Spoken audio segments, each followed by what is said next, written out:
Welcome to NinonSpeaks. I'm Ninon de Rosa, and of course, I'm your host for tonight. And we have a fabulous guest. We do a lot of the entertainment and movie industry and all that sort of wonderful stuff out there that we've been laying dormant for a couple of years on, but now we're all anxious to get back into it.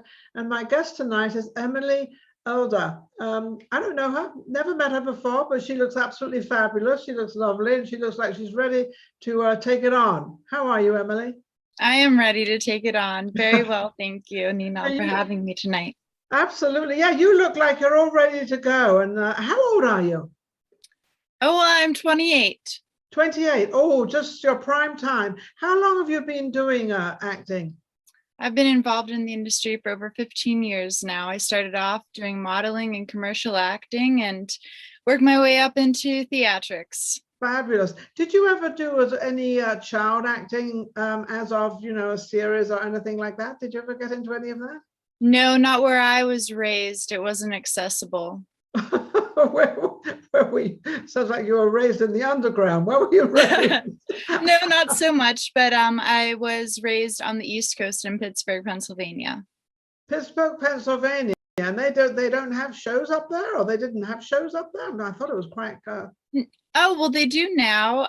It's the film industry is growing in Pittsburgh, but as a kid, I did some commercial work and some runway modeling for different shops in that area, but not any shows. Not until I was older and moved out to LA.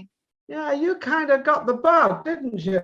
That's right. The bug set in quite young, right? It did, yes. I felt the bug hit me, and I graduated high school a year early, doubled up on all my classes to get out in the industry and start working.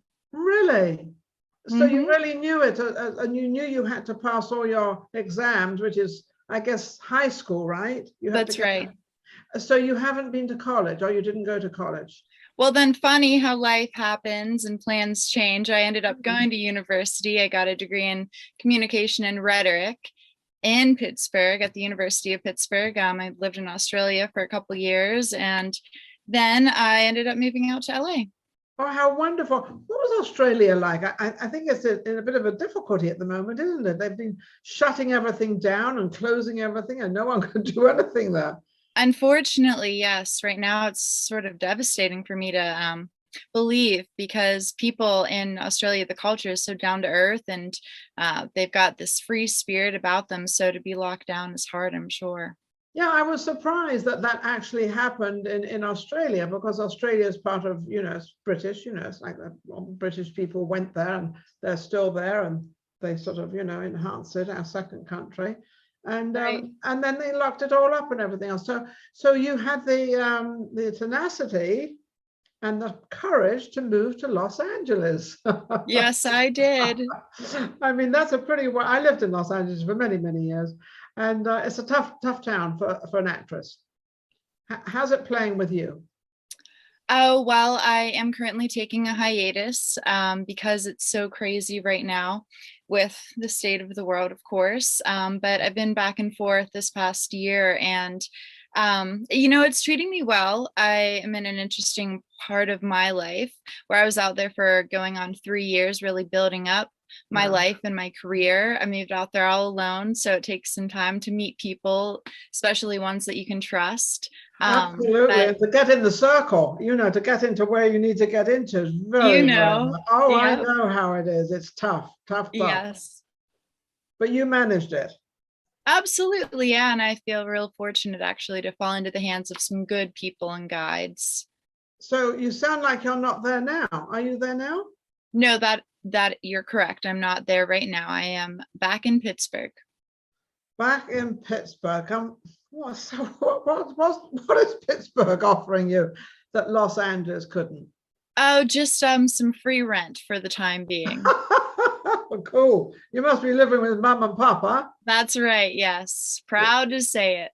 Yeah, why not? Well, it must be wonderful. They must love to have you there. Oh, yeah. Yeah. They're very happy to have me and happy to be here. It's, an interesting challenge, to say the least, but I'm still involved. And the good side of this whole pandemic is that I'm able to work remotely. So I'm still going out for auditions, and I have an agent in LA and here, so I'm working. So you're still working. Do you travel back and forth to Los Angeles? Yes, I do. I travel about every 3 months. I'll go back for a couple weeks. And check it out and see what you're getting. What sort of parts have you sort of felt that you're comfortable with and you feel like, because we all kind of take on, ourselves, and then we try to figure out, well, what are we going to do with what we have now and what part can we play best? What have you Right. found in yourself? I found in myself a lot of period pieces, some short films that I've got out for. So I know that that is one of my essential quality traits, if you will.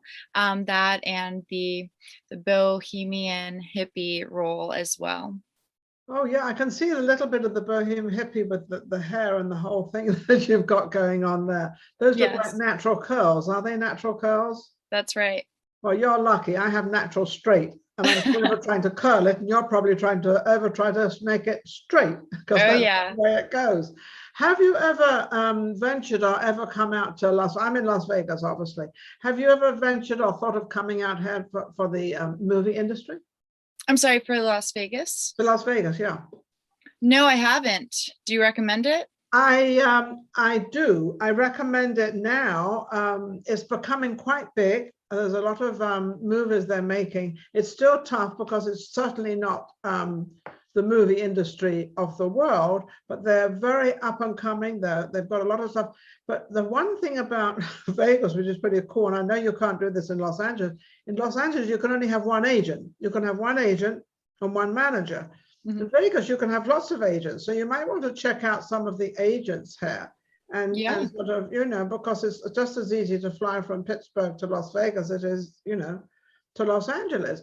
And you might start finding, because it's becoming quite good here, because, it's funny, I'm surprised they haven't done filming as much before here. They've got every single set they need here.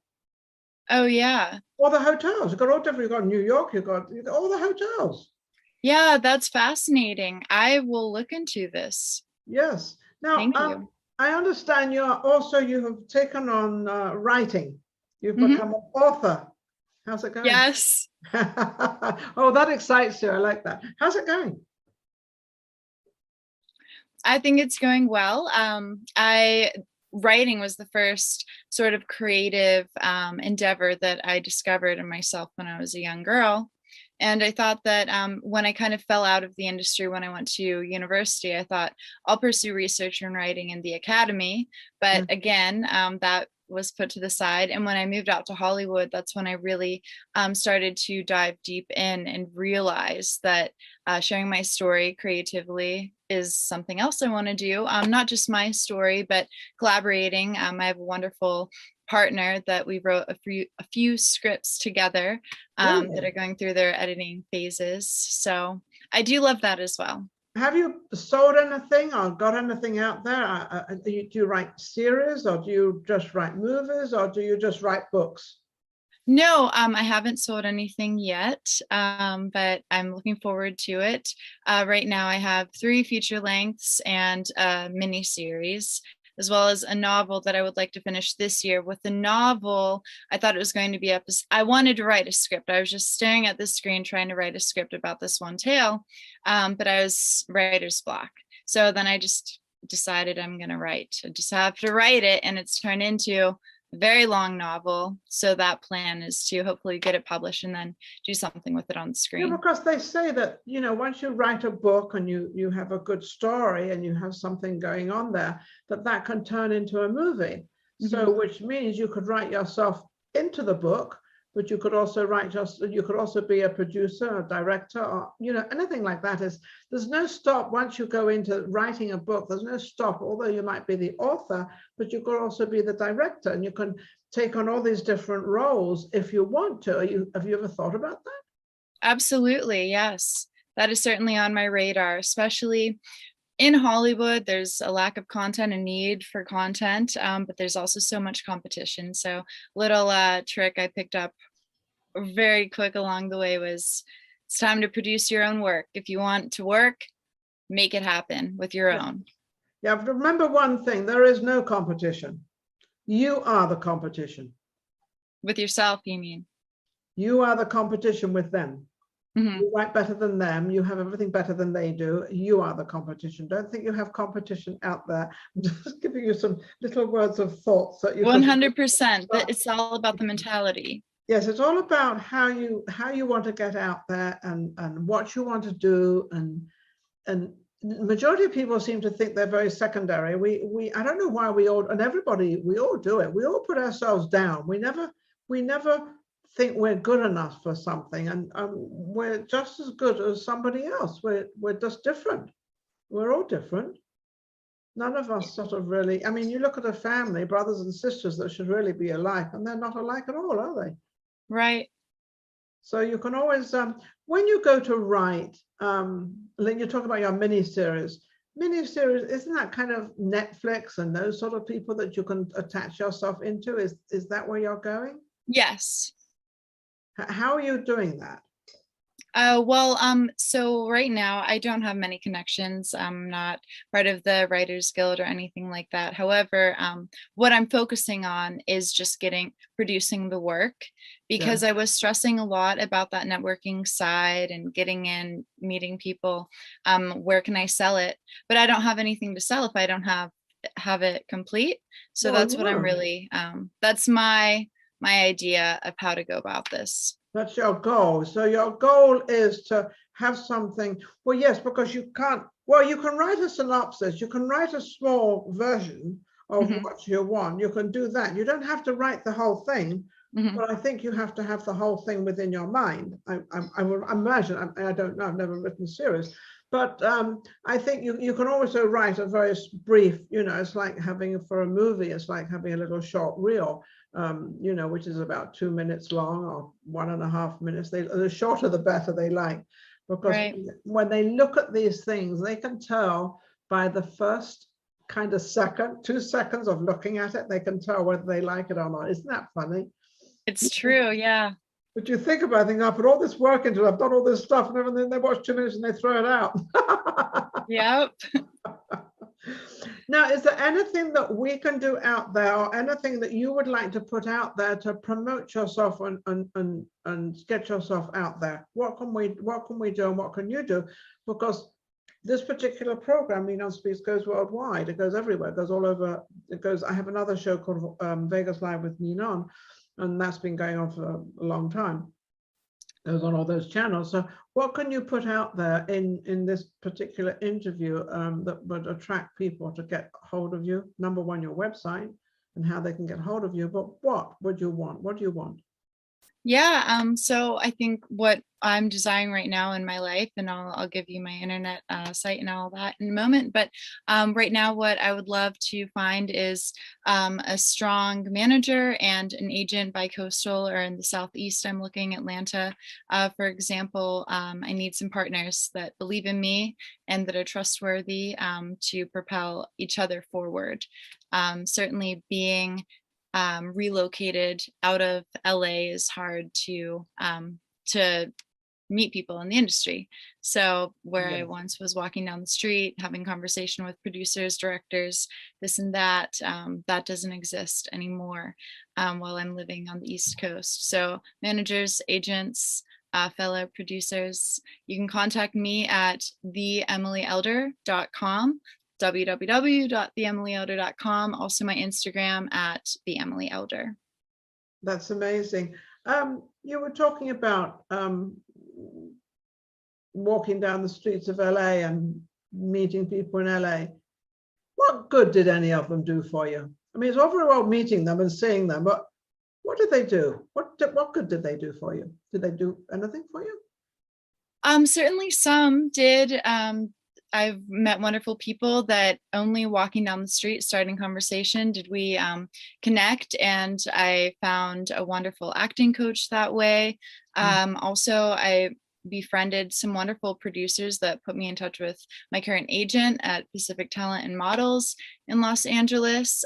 There's also a lot of chit chat that could be a waste of time, but you get to meet people, and you have to if you want to propel forward at all. So I would say I wouldn't have changed it for a world. Also, there are a lot of bad people and mistakes that I made along the way, but you learn from those. And again, I wouldn't change anything because I am who I am now, and I'm pretty happy yes, with that you girl. are.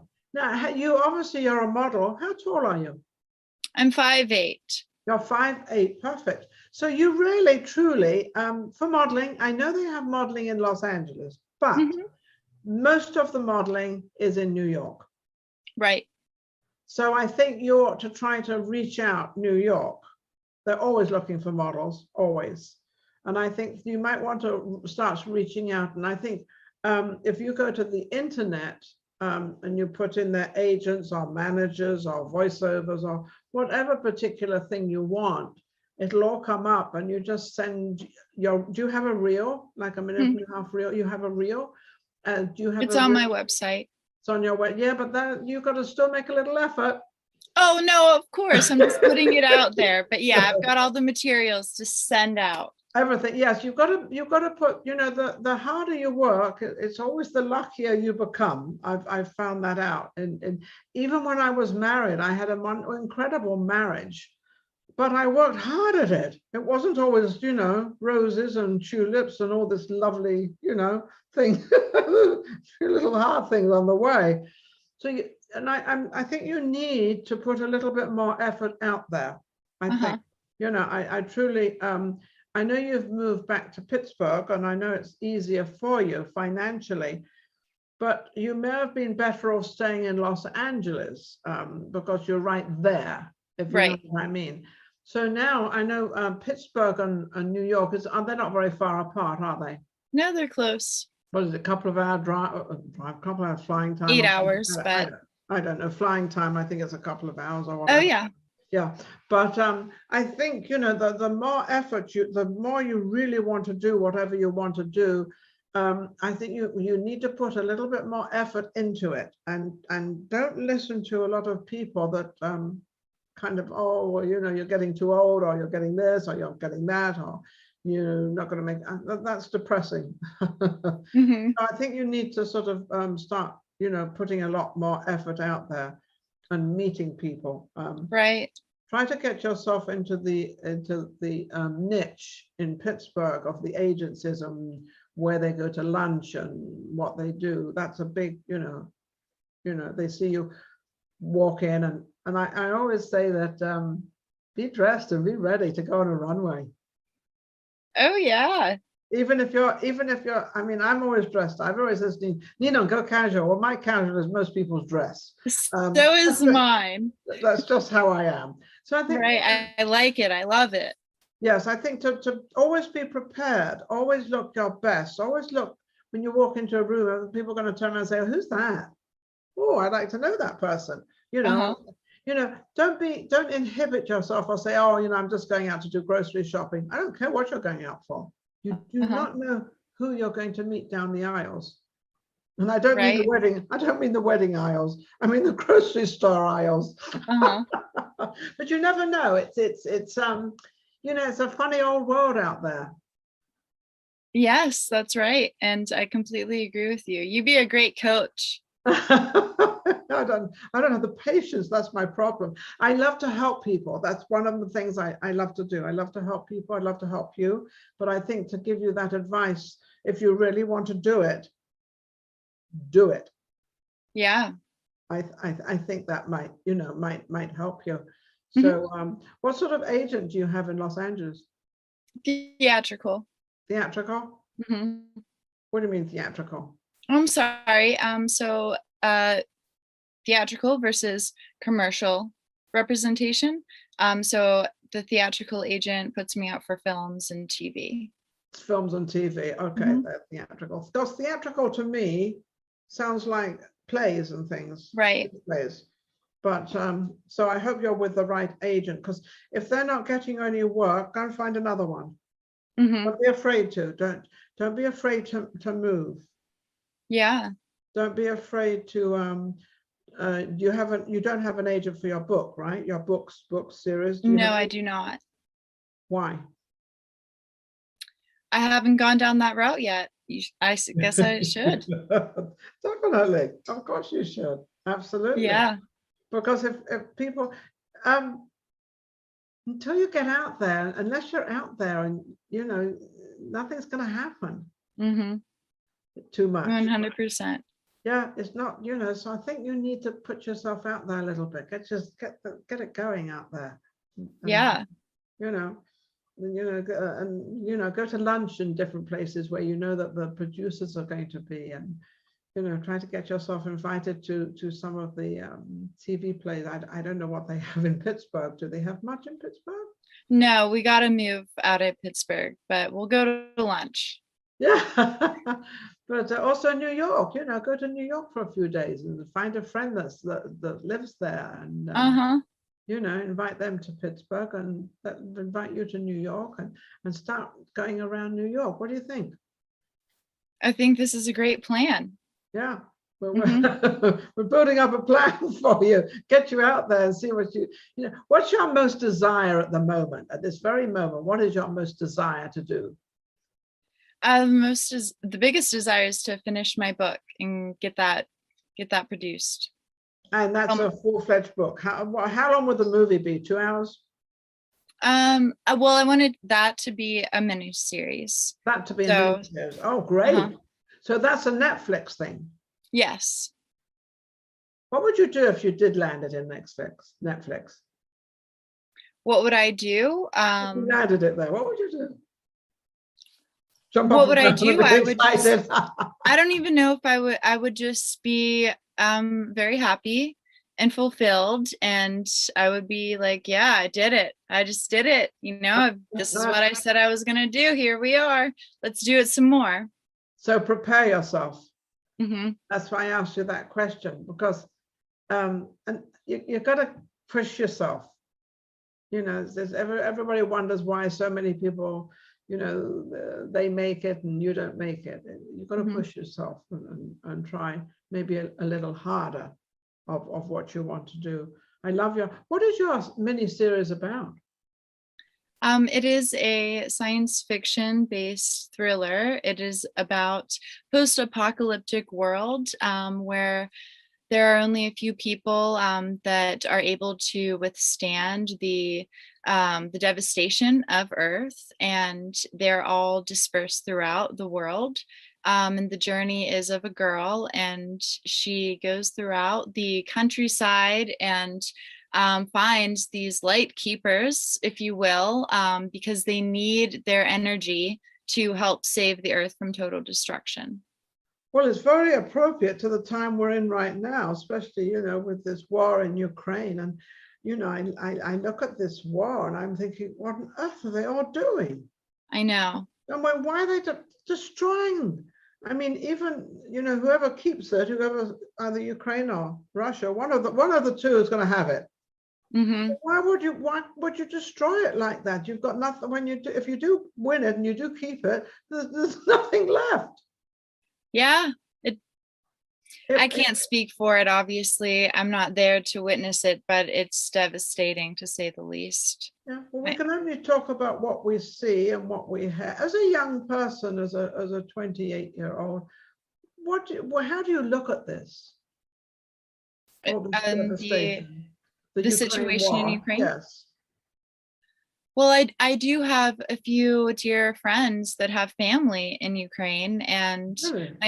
my heart goes out to them, and I've been in touch with them both from the start, and just giving my sympathy, and they're most thankful for that. They wish that they could be there with their families, but of course their families are so happy they're here. Yeah. But it doesn't make much sense to me, to be honest, and I think that from my perspective, here in this time, I'm afraid that it will grow worse. Yeah, I think a lot of people are a little bit worried about that. I think they're a little bit worried about Poland, because we've got an awful lot of the immigrants went to Poland. Right. So now, but once that starts, I don't know what will happen. I don't know, and I don't know if I want to know. But I'd love to help as much as I can, and I don't know how to do that. Obviously, I'm sure a lot of us feel the same way. But you, of the younger generation, kind of I haven't lived my life completely. I'm not ready to go yet, but I'm pretty much up there. So I'm very fortunate. But I look at you when you're so young, you've got a whole life.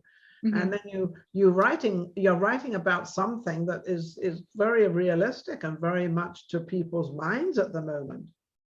Yeah, and to be honest, it's based on a true story that I've experienced through the beginning of the pandemic and my being uprooted from Los Angeles.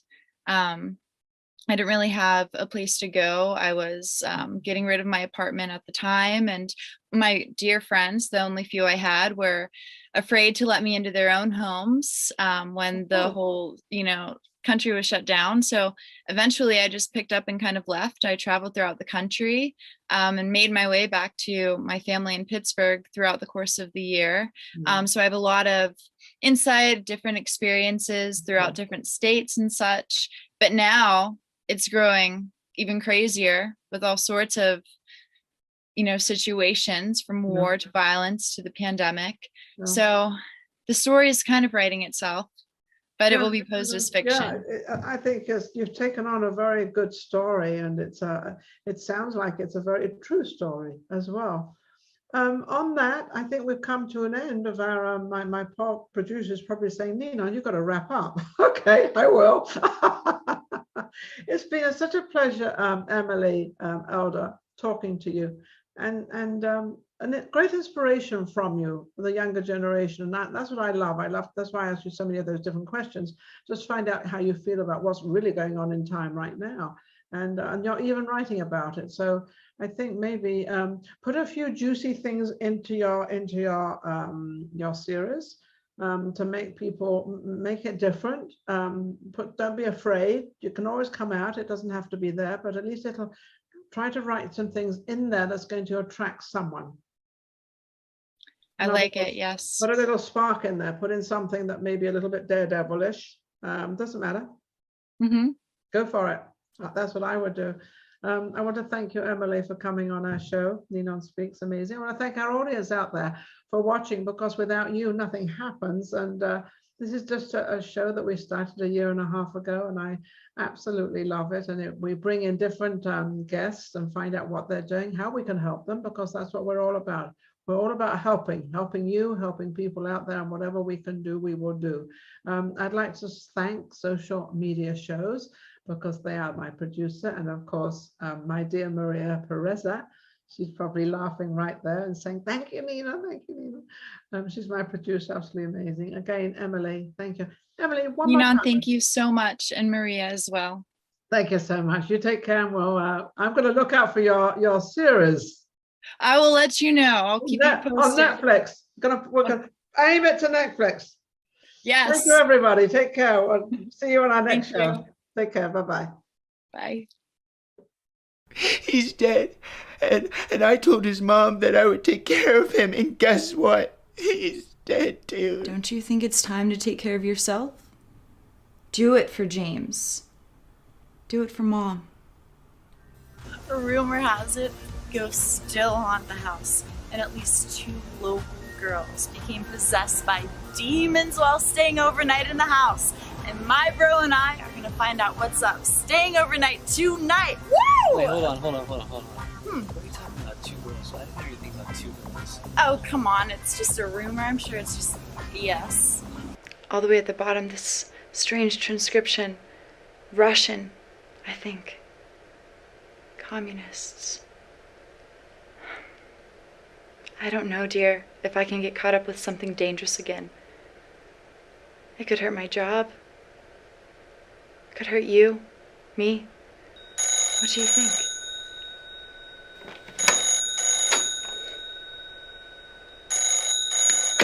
Mr. Shoemaker. You're fucking frightened of me, aren't you? You're afraid, aren't you? You gutless, heartless, spineless fucking son of a bitch. I hate you. You deserve everything you get. Gone to the back country today to celebrate for you. Swinging on the hammock, our hammock. perched in between our trees. Both are dead, you know. Unlike our love that shall last forever, you say. I hope you're having such a lovely day. You're in my heart. I miss you. I love you. Happy birthday.